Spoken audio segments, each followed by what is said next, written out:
Hello, good morning mga langga. So, nandito na naman tayo sa ating extra works ng Monday. This is the entrance. And of course, we have to get the key to go inside the house of our extra.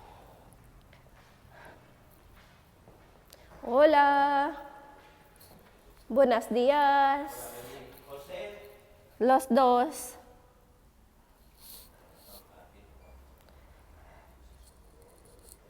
So, kukunin natin yung susi dito sa guard. Kasi iniiwan lang ng amo ko yung susi dito sa guard. Dahil siyempre ayaw ko naman dalhin dahil napakarami na ng susi ko. So, kukunin natin yung dalawang extra sa bahay natin. Kaya dalawang susi ang kukunin natin dito.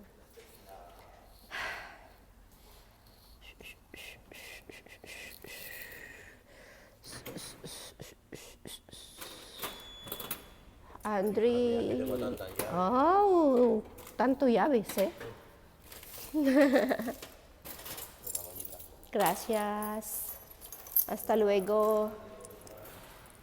So, dito na yung susi natin. Ito yung sa isa nating extra sa first floor. And meron din tayo sa may fourth floor. So, itong building na ito ay hanggang 24th floor. So, first, punta tayo sa unang extra natin at isasalang ko lang yung aking mga labahin kasi medyo matagal-tagal. At pag natapos ko ay, mira, look at me. At pag natapos ko salang yung labahin ko, ay pupunta na ako doon sa fourth floor. Kasi doon ako magsisimula una. So, itong first floor ay isasalang ko lang naman muna yung aking labahan dito.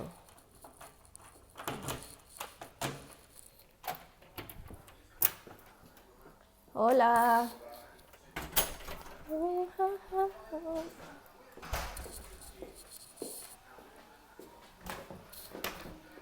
So, ayan.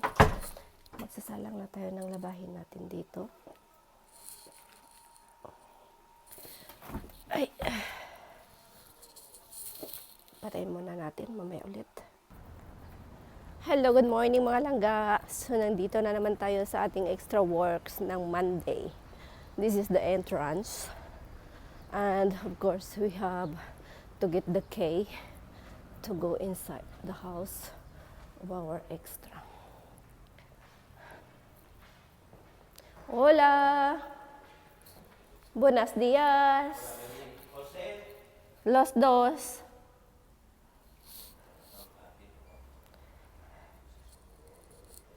So, kukunin natin yung susi dito sa guard. Kasi iniiwan lang ng amo ko yung susi dito sa guard.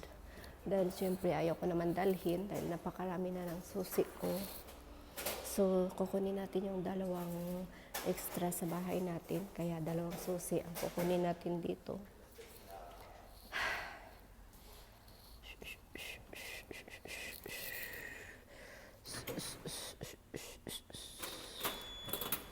Andri. Oh, tanto llaves, eh. Gracias. Hasta luego.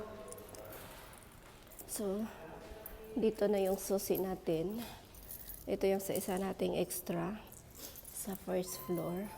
And meron din tayo sa may fourth floor. So, itong building na ito ay hanggang 24th floor. So, first, punta tayo sa unang extra natin at isasalang ko lang yung aking mga labahin kasi medyo matagal-tagal. At pag natapos ko ay, mira, look at me. At pag natapos ko salang yung labahin ko, ay pupunta na ako doon sa fourth floor. Kasi doon ako magsisimula una. So, itong first floor ay isasalang ko lang naman muna yung aking labahan dito.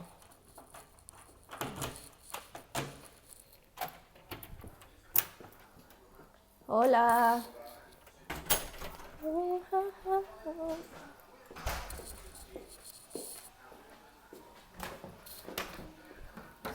ayan.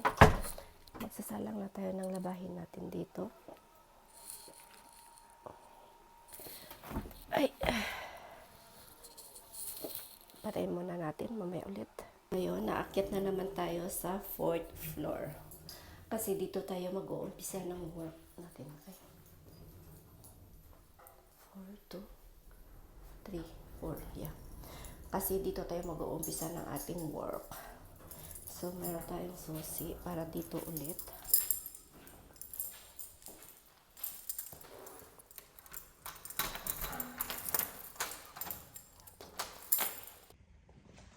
Okay, let's check the toilet. The toilet is clean. Yes, organized. All is clean.